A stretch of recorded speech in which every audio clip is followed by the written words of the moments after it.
नमस्कार। प्रादेशिक समाचार के साथ मैं नीलम कुमार। पहले मुख्य समाचार। प्रधानमंत्री नरेंद्र मोदी ने आज वीडियो कॉन्फ्रेंस के जरिए भुज में के पटेल अस्पताल का किया लोकार्पण।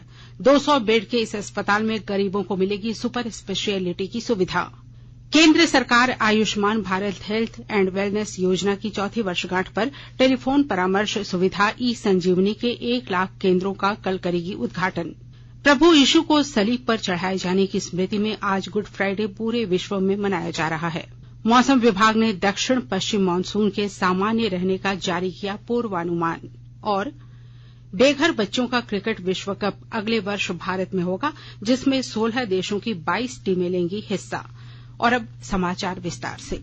प्रधानमंत्री नरेंद्र मोदी ने आज वीडियो कॉन्फ्रेंस के माध्यम से गुजरात के भुज में के पटेल सुपर स्पेशियलिटी अस्पताल का लोकार्पण किया।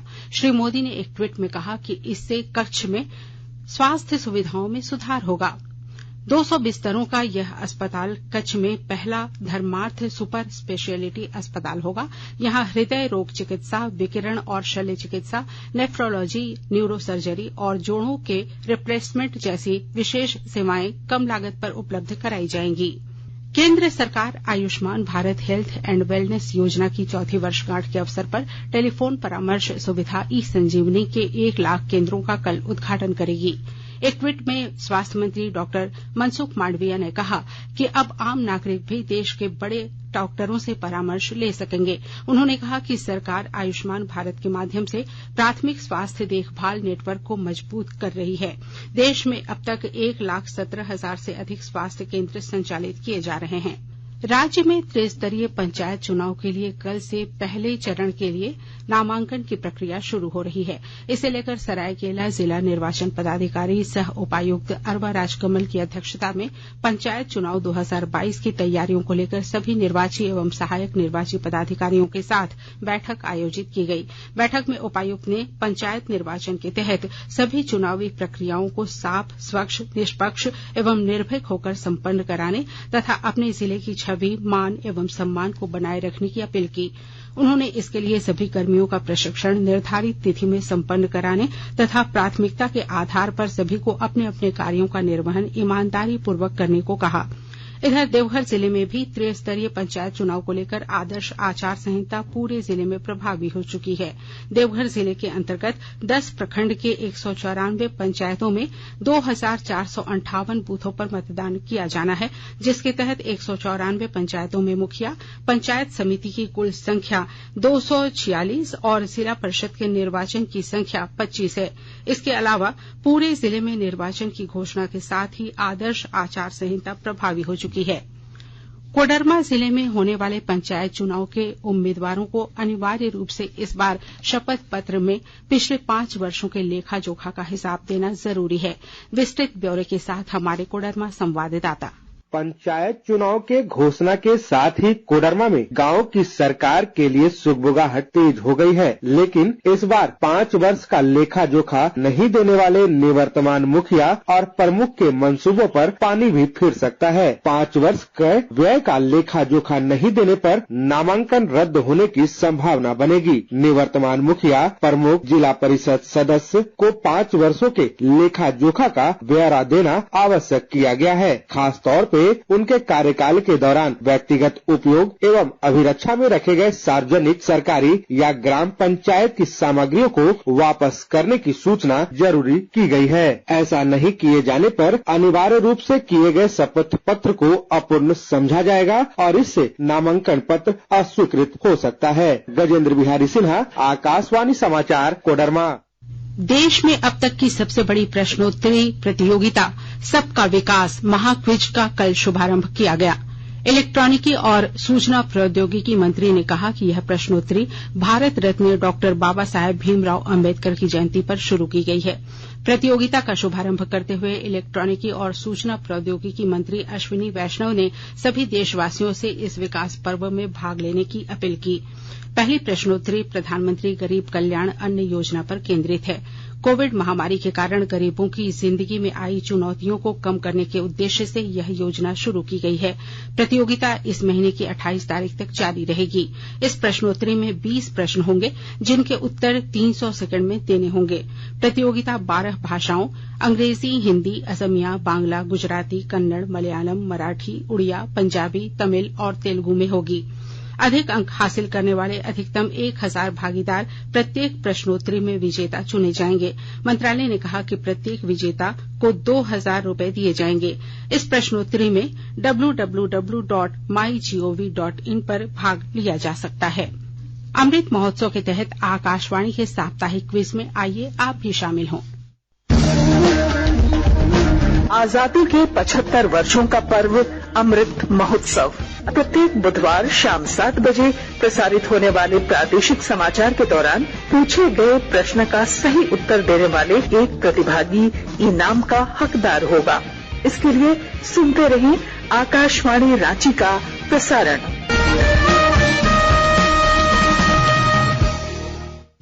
राष्ट्रव्यापी टीकाकरण अभियान के अंतर्गत 186 करोड़ 30 लाख से अधिक कोविड रोधी टीके लगाए गए हैं।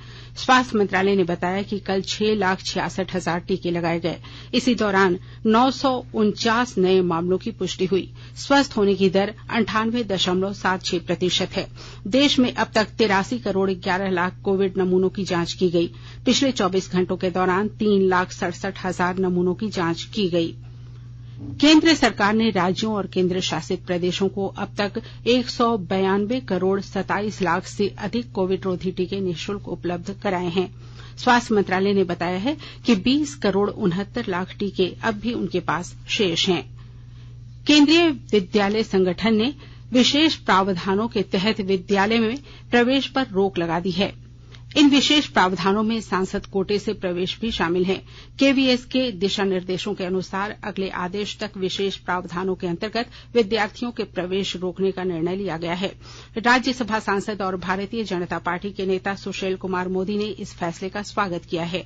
एक ट्वीट में उन्होंने कहा कि अब तक प्रत्येक सांसद और प्रत्येक कलेक्टर स्कूल प्रबंधन समिति के अध्यक्ष के रूप में अपने कोटे से केंद्रीय विद्यालय में विद्यार्थियों का प्रवेश करा सकते थे। उन्होंने कहा कि सांसद कोटे से 7,500 विद्यार्थियों और कलेक्टरेट कोटे से 22,000 विद्यार्थियों को प्रवेश दिलाया जाता था। कोयला मंत्रालय ने बताया है कि उत्खनन क्षेत्र का खनिज उत्पादन सूचकांक इस वर्ष फरवरी माह में पिछली फरवरी की तुलना में 4.5% अधिक रहा। पिछले वित्त वर्ष में अप्रैल से फरवरी माह के दौरान खनिज उत्पादन में 13.2% की वृद्धि दर्ज की गई है। इस वर्ष फरवरी में महत्वपूर्ण खनिजों में कोयले का उत्पादन स्तर 795 लाख टन, लिग्नाइट का 47 लाख टन, क्रूड पेट्रोलियम का 23 लाख टन, क्रोमाइट 373,000 टन और सोने का उत्पादन 125 किलोग्राम रहा। रांची यातायात पुलिस ने चालान के नाम पर फर्जी कॉल करने वालों के प्रति लोगों को सावधान करने के लिए हेल्पलाइन नंबर जारी किया है। पुलिस ने लोगों से आधिकारिक जानकारी के लिए विभाग की वेबसाइट और हेल्पलाइन नंबर 89877900772 और 89877900782 पर संपर्क करने की अपील की है। आकाशवाणी के ताजा तरीन समाचारों के लिए आप हमारी वेबसाइट newsonair.com पर लॉग ऑन कर सकते हैं। ताजा समाचार Twitter handle @AIR news alerts और Facebook page All India Radio news पर भी उपलब्ध है। आप प्रादेशिक समाचार एकांश के ट्विटर हैंडल @AIR न्यूज _ और फेसबुक, इंस्टाग्राम पेज तथा YouTube channel AIR news Ranchi पर भी हमारे बुलेटिन सुन सकते हैं। प्रादेशिक समाचार आप आकाशवाणी रांची से सुन रहे हैं और अब पेश है कोरोना से बचाव के कुछ संदेश। कोविड-19 से बचाव और सुरक्षित रहने के 3 उपाय। मास्क लगाएं, 2 गज दूरी है जरूरी, सुरक्षित दूरी रखें, हाथ और मुंह साफ रखें।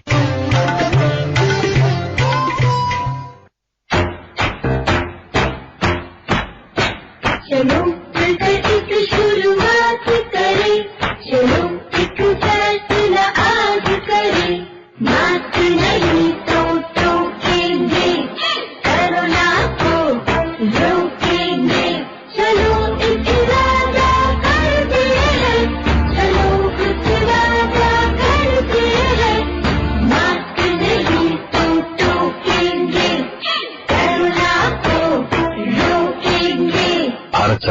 द्वारा जनहित में जारी।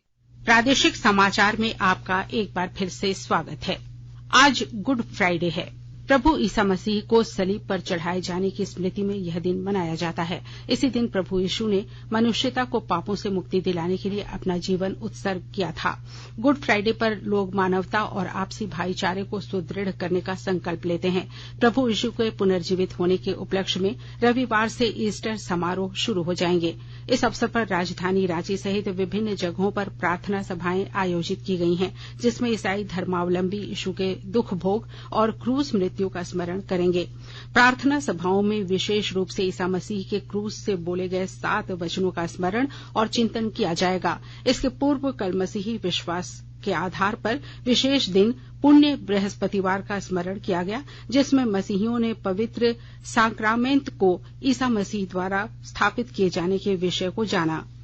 प्रधानमंत्री नरेंद्र मोदी ने आज गुड फ्राइडे पर ईसा मसीह के साहस और बलिदान को याद किया है। एक ट्वीट संदेश में उन्होंने कहा कि प्रभु यीशु के सेवा और भाईचारे के आदर्श मानव जाति के पथ प्रदर्शक रहेंगे। प्रधानमंत्री ने दुनिया भर में रह रहे मलयाली लोगों को विशु की बधाई दी है।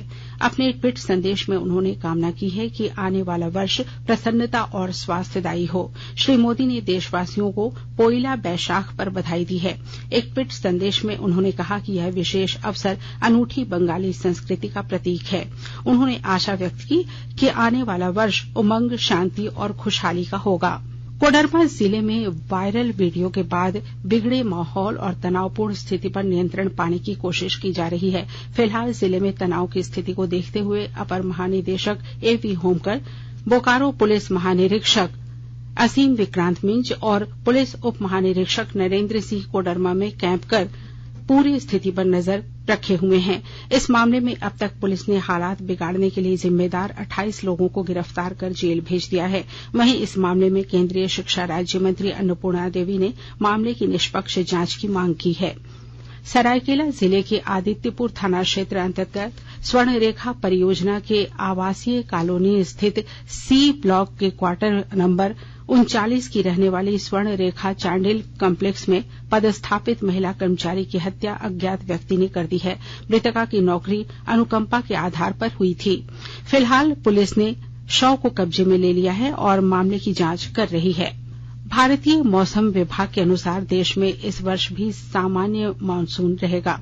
इस संबंध में आईएमडी इंडिया मेट्रोलॉजिकल डिपार्टमेंट की ओर से दक्षिण पश्चिम मानसून का पहला पूर्वानुमान जारी किया गया। इसके अनुसार इस वर्ष देश में मानसून की बारिश 99% होने की संभावना है।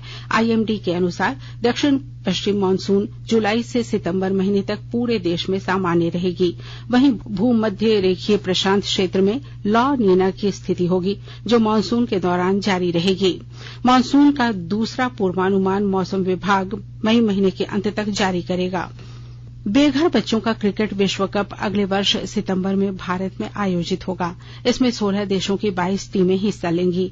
इसका आयोजन स्ट्रीट चाइल्ड यूनाइटेड और सेव द चिल्ड्रन इंडिया मिलकर करेंगे। वर्ष 2019 में यह प्रतियोगिता लंदन में हुई थी, जिसमें 8 टीमों ने हिस्सा लिया था और टीम इंडिया साउथ ने इंग्लैंड को हराकर खिताब जीत दर्ज की थी। इस प्रतियोगिता में लड़कों के अलावा लड़कियां और किन्नर भी हिस्सा लेंगे। आईपीएल क्रिकेट में आज मुंबई में सनराइजर्स हैदराबाद का मुकाबला कोलकाता नाइट राइडर्स से होगा। मैच शाम 7:30 बजे ब्रेबॉर्न स्टेडियम में खेला जाएगा। इससे पहले कल रात गुजरात टाइटंस ने राजस्थान रॉयल्स को 37 रनों से पराजित कर दिया था।